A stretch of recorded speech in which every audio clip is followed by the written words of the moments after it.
Capítulo 7. La meditación cristiana y la meditación mística. Parte 2.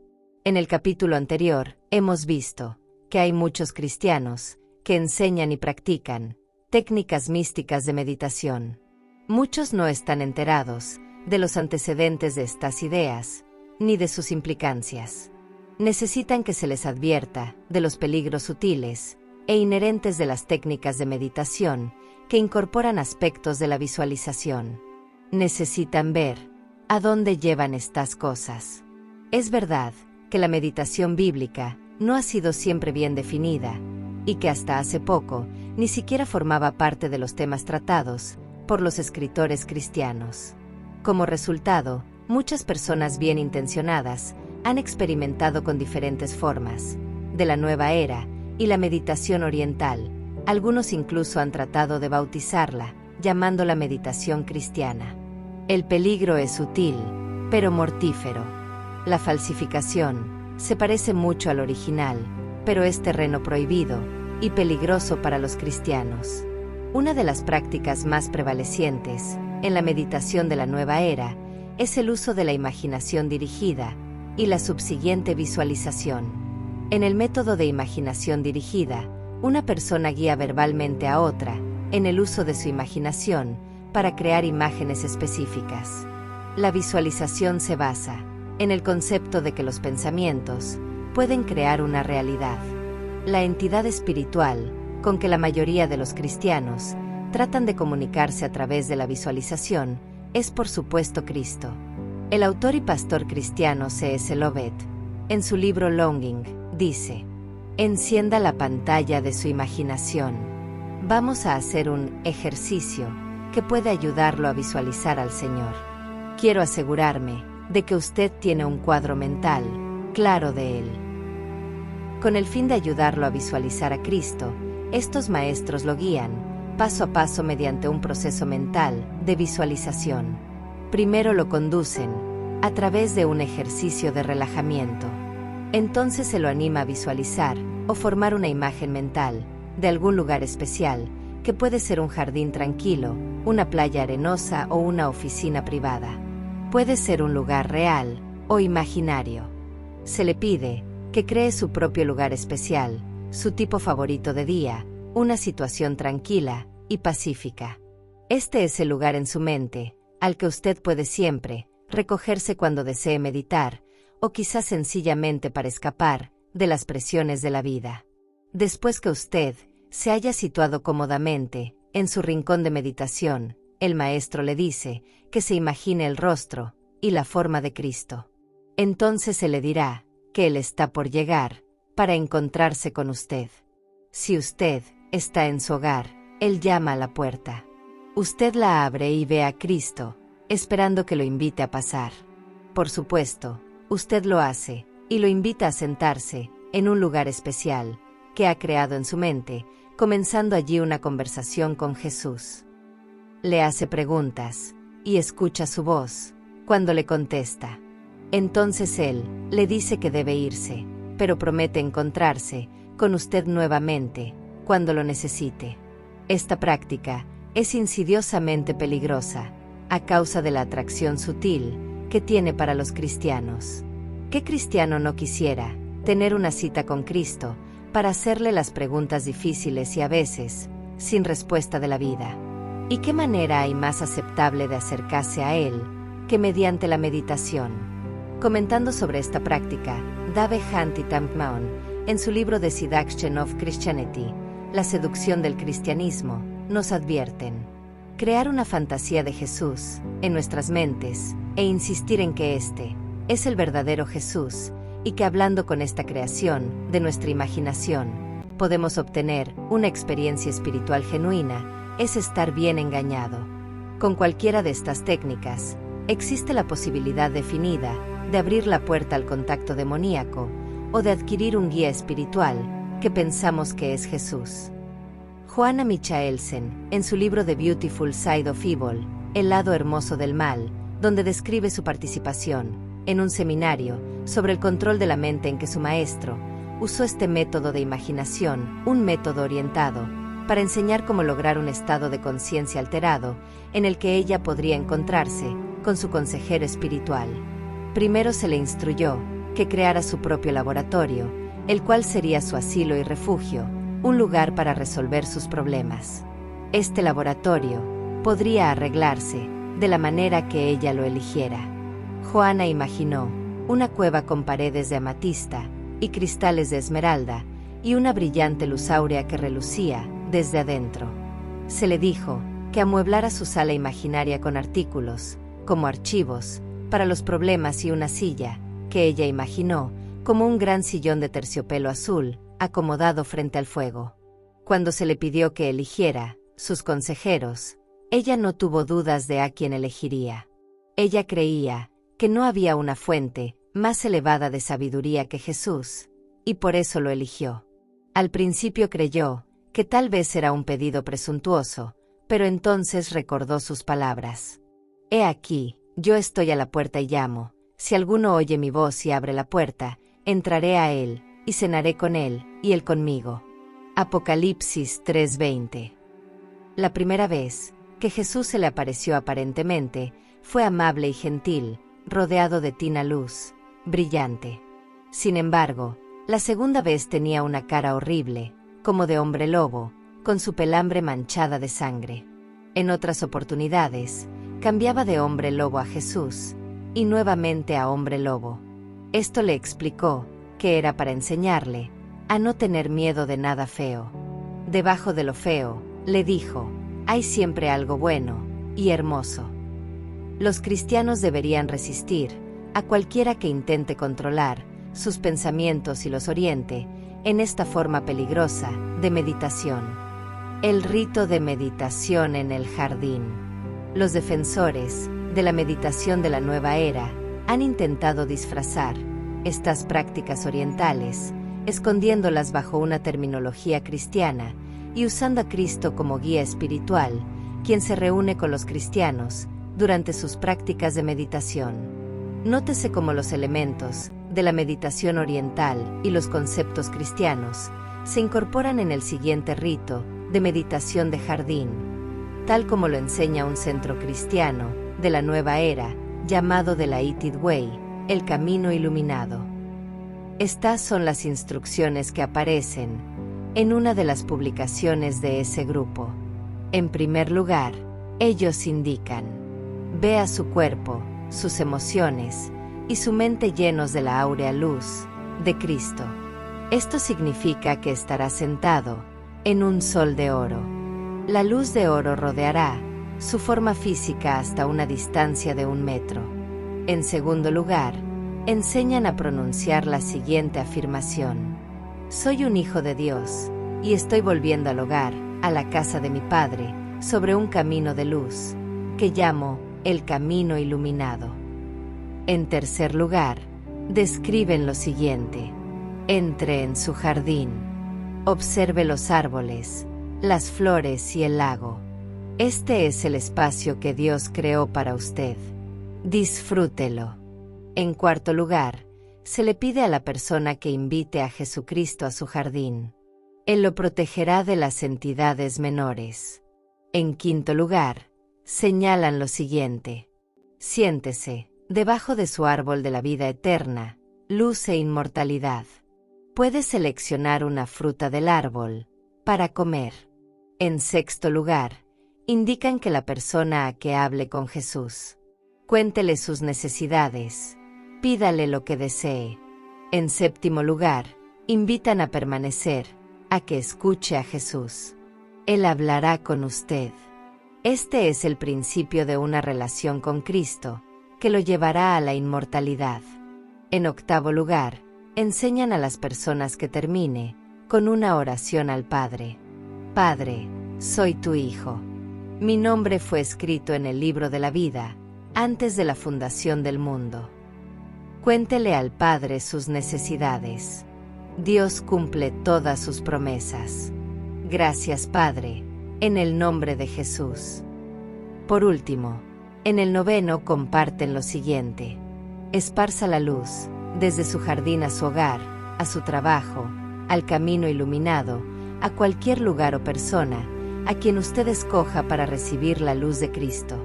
Entonces esparza la luz, alrededor del mundo entero, como una bendición para el planeta y la humanidad. En el cierre de la cita, nótese que estas instrucciones están sutilmente entretejidas con alusiones bíblicas, que son conocidas por los cristianos. Jesús es asociado con una luz áurea, porque la luz ha sido siempre usada para manifestar la presencia de Dios. Por ejemplo, en el Arca del Pacto. Allí, en el propiciatorio, la cubierta de oro macizo, custodiada por las alas de los querubines, la Sequina descendía, como la luz gloriosa de Dios, que habitaba y se comunicaba con el hombre.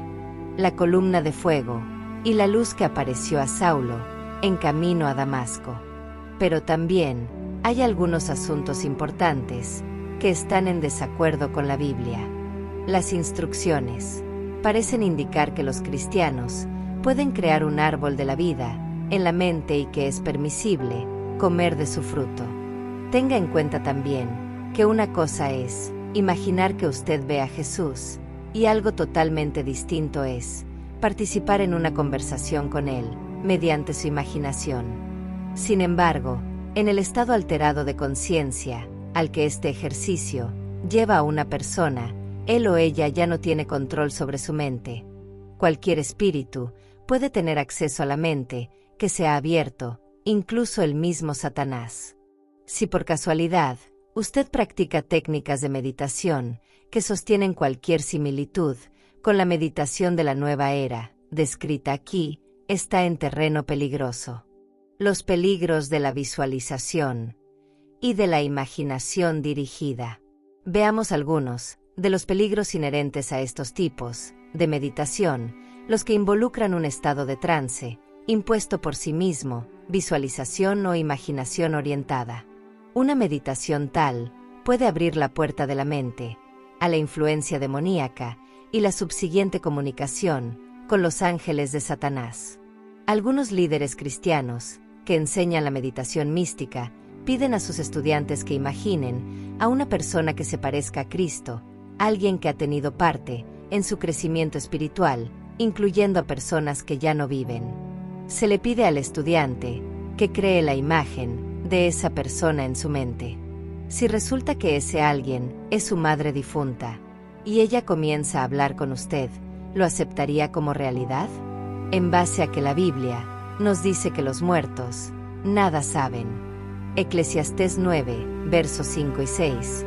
Usted tendría que concluir que un espíritu perverso le ha hablado. Al mantener tal cuadro mental, los cristianos crédulos y curiosos pueden alterar inadvertidamente su estado consciente, abriendo así la puerta de la mente al mundo sobrenatural. T. Wade, en su libro Spirit Possession, The Counterfeit with Many Faces, que en español es Posesión Espiritual, la falsificación con muchos rostros, declara que buscar crecimiento espiritual a través de cualquier medio que utilice la conciencia alterada mientras medita, conduce al contacto con fuerzas perversas sobrenaturales. Incluso sin una invitación específica, estas fuerzas sobrenaturales pueden comunicarse con quienes lo practican. Podemos engañarnos con respecto a la venida de Cristo. Pero Cristo nos dice que justamente antes de su segunda venida, se levantarán falsos cristos y falsos profetas, y harán grandes señales y prodigios, de tal manera que engañarán, si fuere posible, aún a los escogidos. Mateo 24:24. El versículo 26 continúa: así que, si os dijeren, mirad está en el desierto, no salgáis, o mirad, está en los aposentos, no lo creáis. ¿Podría quizás este texto aplicarse a la visualización durante la meditación? Aun cuando usted haya visualizado a Jesús en la cámara secreta de su mente, no lo crea. Cristo nos ha advertido que aparecerán falsos cristos en los aposentos, y agrega que aquellos que no escuchen la advertencia serán engañados. Podemos ser conducidos a actos presuntuosos o blasfemos contra Cristo y el Espíritu Santo. La Biblia no hace mención alguna acerca de la posibilidad de visualizar o crear a Jesucristo, a fin de conversar con Él. Tampoco hay referencia a alguien que intencionalmente lo haya hecho. En cambio, la Biblia da importancia a la comunicación con Dios mediante la oración, su palabra y la influencia del Espíritu Santo.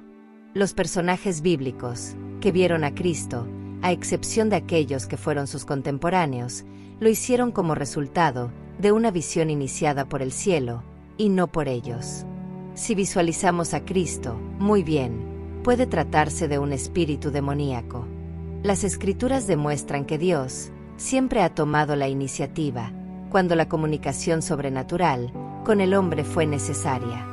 Dios dio visiones y sueños a sus agentes cuando lo vio necesario. Jesús no enseñó a sus discípulos a que lo conjuraran mediante una visión meditativa una vez que él volviera al cielo.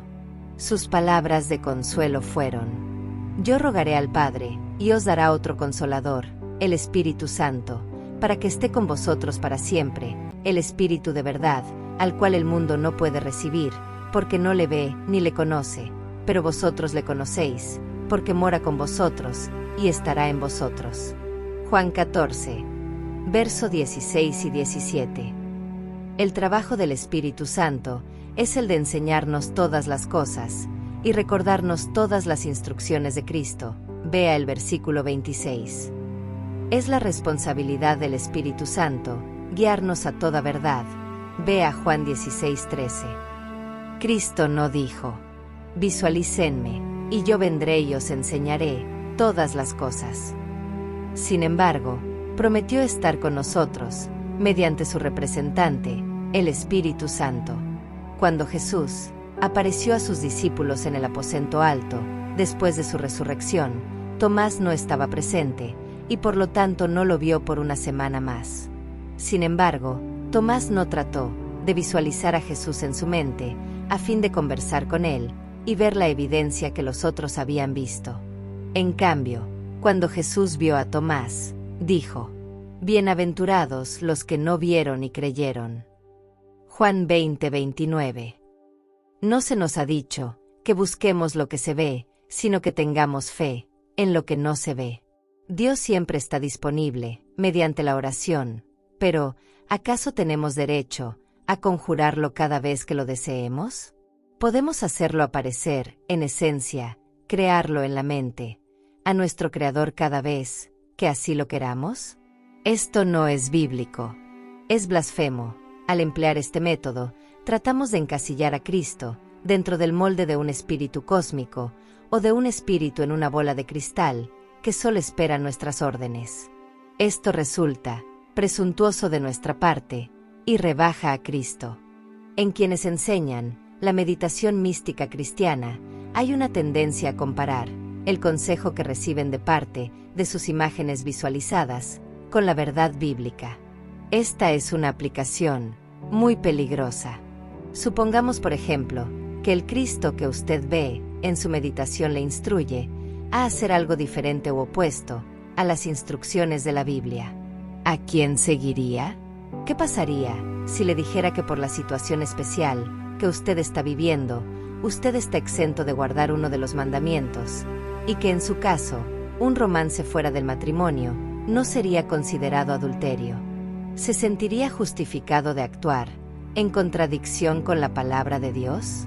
Con el tiempo, la meditación puede sustituir la oración y el estudio de la Biblia. Si usted visualiza a Jesús, recibe su consejo privado, le hace todas las preguntas que desee y recibe sus respuestas, ¿por qué va a necesitar la Biblia?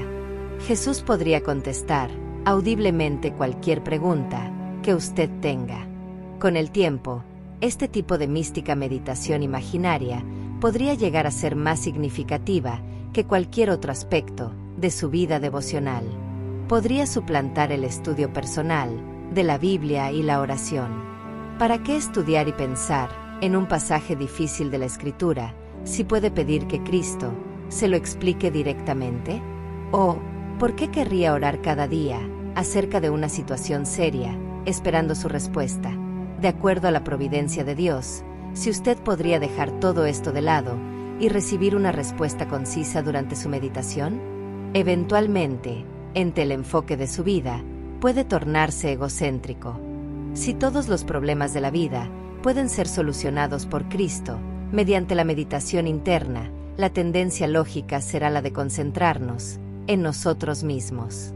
Pero esto es contrario al mandato que Cristo nos dejó de ir a todo el mundo para predicar el Evangelio. En lugar de tratar de encontrar realización dentro de nosotros mismos, Cristo nos dice que nos preocupemos por otros. La meditación no debería llegar a ser un medio por el cual escapamos del mundo, sino un momento para reflexionar sobre la bondad de Dios y su palabra. Dios impresiona nuestras mentes con sus pensamientos, y ocasionalmente usted puede oír su voz, diciendo: «Este es el camino, andad por él». Isaías 30, verso 21. Ciertamente, muchos hombres de Dios, como Elías, vea Primera de Reyes 19, verso 9, Isaías, vea Isaías 6, verso 8, y Pedro, vea Hechos 10, verso 13, recibieron consejos directamente de Dios. Pero este tipo de comunicación es iniciada por Dios, no por nosotros. Números 12:6. La verdad es que el Jesús que usted visualiza en su meditación mística refleja únicamente su imaginación y no los pensamientos de Dios. Cuando los miserables seres humanos buscan a Dios, no lo conciben con el carácter con que Él se manifiesta, sino que lo imaginan, como su propio arrebatamiento lo ha ideado. En otras palabras, el ser humano fácilmente termina imaginando a Dios según sus propios pensamientos. Con tal idea acerca de Dios, nada que ellos puedan intentar ofrecer, como adoración u obediencia, podrá tener valor alguno a su vista, porque no le están adorando a Él, sino al sueño y la creación de sus propios corazones. Dios nos ha dejado medios suficientes para conocer su voluntad y comunicarnos con Él. Primero, tenemos las Escrituras. En la parábola que Jesús relató del hombre rico y Lázaro, el hombre rico le pidió al padre Abraham que enviara a alguien desde los muertos para advertirles a sus 5 hermanos del sufrimiento que él estaba viviendo, de modo que creyeran. Pero Abraham le contestó diciendo: «Si no oyen a Moisés y a los profetas, tampoco se persuadirán, aunque alguno se levantare de los muertos». Vea Lucas 16, verso 28 al 31. La palabra escrita de Dios es suficiente. En segundo lugar, tenemos al Consolador, que es el Espíritu Santo, para guiarnos y llevarnos a toda verdad.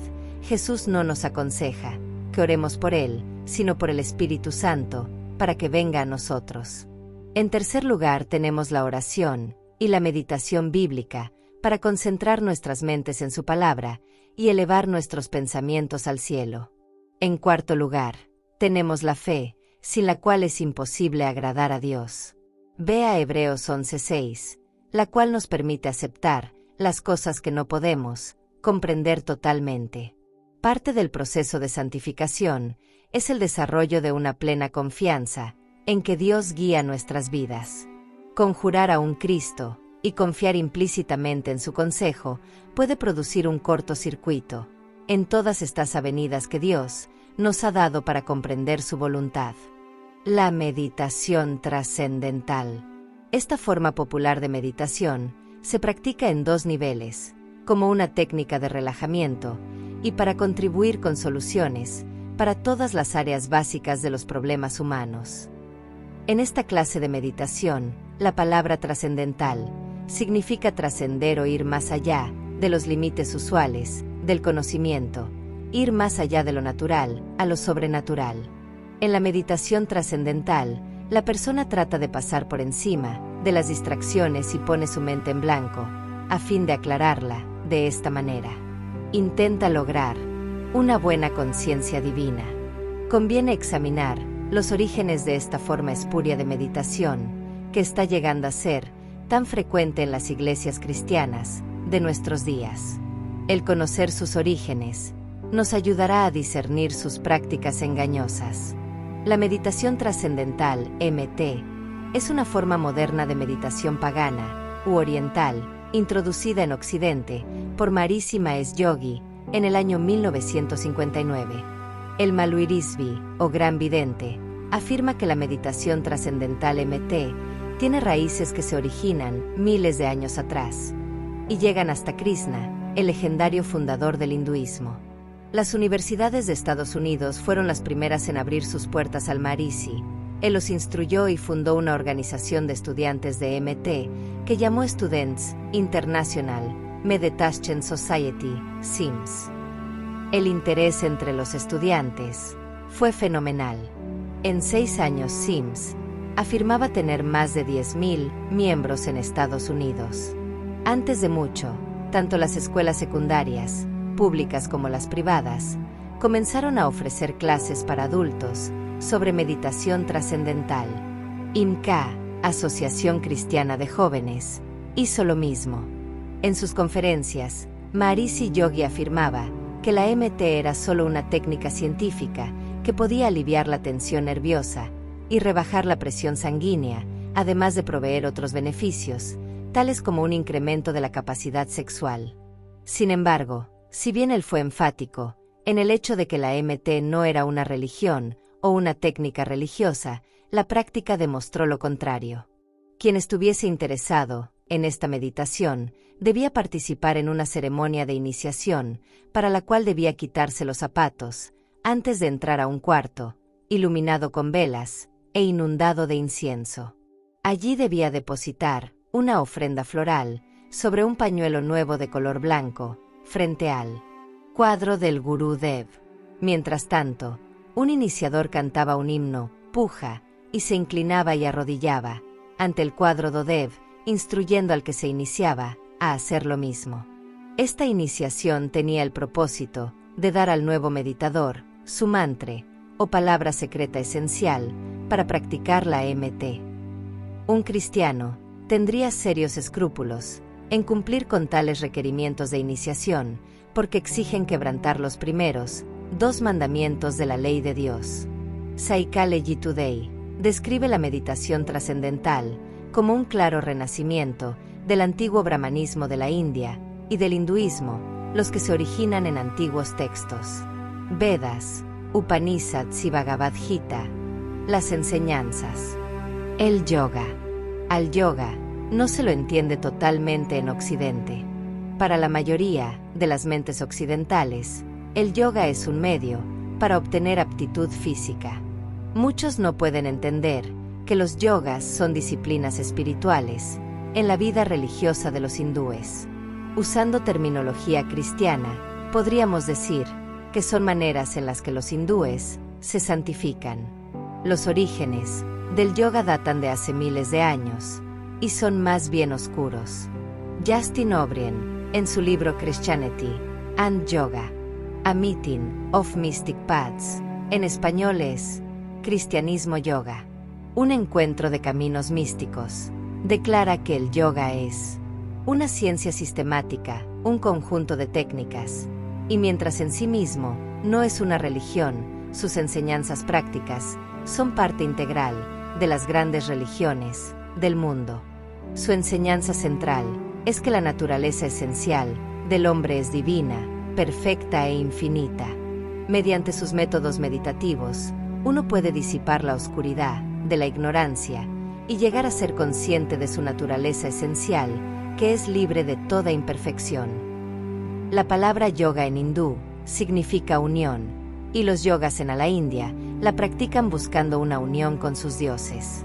Hatha Yoga es una disciplina espiritual diseñada para integrar al practicante con su yo superior y también con las entidades espirituales. Asimismo, es un medio de manipulación de las funciones corporales que normalmente no están bajo el control consciente. La respiración, el flujo de la sangre y el metabolismo. Algunos avanzan tanto en este arte espiritual de meditación que pueden dejar de respirar por largos periodos. Hatha Yoga es una meditación preliminar para 4 formas más avanzadas de yoga. A estas se las conoce como los 4 senderos que llevan a Dios, a saber Bhakti Yoga, es decir, llegar a Dios mediante el amor, Jnana Yoga, es decir, llegar a Dios mediante el conocimiento, Karma Yoga, es decir, llegar a Dios mediante el trabajo, y Raja Yoga, es decir, llegar a Dios mediante ejercicios de meditación. El yoga y la meditación trascendental están basados en prácticas y creencias hindúes. Para los yogas avanzados, el blanco es lograr la unión con Brahma, el espíritu universal, que está en todas partes, que es el concepto hindú de un Dios cósmico.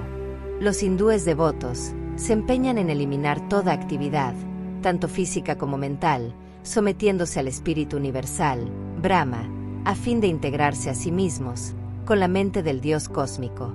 Aunque los occidentales, que practican el yoga, no comparten estos objetivos, participan en ejercicios religiosos y paganos, que eventualmente pueden conducirlos a prácticas hindúes más avanzadas de visiones y espiritismo. El Himalayan International Institute of Yoga Science and Philosophy, sito en Honesdale, Pensilvania, es un centro de estudios donde se enseñan el yoga y la meditación para el perfeccionamiento de la sociedad. ¿Cómo ven su papel aquellos que trabajan en esta organización? Ellos consideran la institución como un puente entre las verdades perennes del Oriente y los descubrimientos modernos del Occidente. El yoga más popular en el Occidente es el Hatha Yoga, que involucra la meditación y las posturas físicas, incluyendo la popular posición del loto. Se lo presenta como una técnica positiva para el bienestar físico y mental, mientras evita exponer sus raíces ocultas y su significado religioso pagano. Algunos conceptos del yoga tienen cierta similitud con los conceptos cristianos, pero si observamos con más detenimiento, queda claro que son completamente distintos. Los hindúes adoran a muchos dioses, mientras que los cristianos adoran a un Dios creador. El hinduismo no tiene un concepto de pecado, de juicio o de muerte, solamente el karma, la transmigración, la reencarnación y el nirvana. Los cristianos creen no solamente en el pecado y en un juicio, sino en Jesús, como Salvador del pecador y juez justo. La creencia hindú acerca de la muerte y la reencarnación es contraria a lo que los cristianos creen acerca de la vida, la muerte y la resurrección. Sin embargo, bajo la apariencia de un programa de desarrollo físico, el Hatha Yoga se ofrece en muchos centros urbanos, como la IMCA, en programas de educación física, de colegios universitarios y en iglesias cristianas. ¿Es esta una actividad en la que los cristianos debieran participar? Necesitamos involucrarnos en prácticas que son parte de una religión pagana y de su filosofía. ¿Somos capaces de comprobar lo que pueda ser bueno o beneficioso y separarlo de sus orígenes paganos, sin desagradar a Dios? La respuesta es no. Necesitamos distanciarnos de estas prácticas paganas. En las Escrituras dice, Deuteronomio 18, verso 9 al 14, cuando entres a la tierra que Jehová tu Dios te da, no aprenderás a hacer según las abominaciones de aquellas naciones.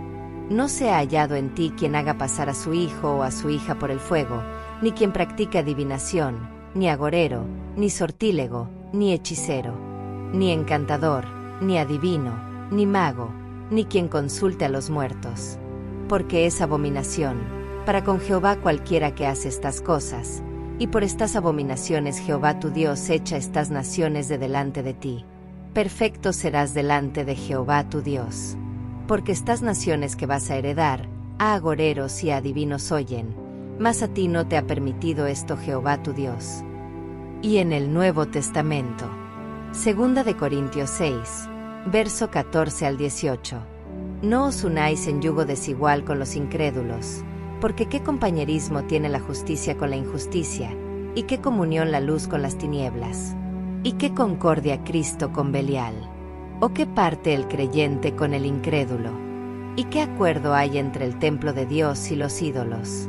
Porque vosotros sois el templo del Dios viviente, como Dios dijo, habitaré y andaré entre ellos, y seré su Dios, y ellos serán mi pueblo. Por lo cual, salid de en medio de ellos, y apartaos, dice el Señor. y no toquéis lo inmundo. Y yo os recibiré, y seré para vosotros por Padre, y vosotros me seréis hijos e hijas, dice el Señor Todopoderoso. Debemos examinar sinceramente nuestras prácticas de meditación para descubrir de dónde provienen. Preguntémonos, ¿estamos comiendo del árbol del conocimiento del bien y del mal, mientras esperamos que su fruto nos traiga los beneficios del árbol de la vida?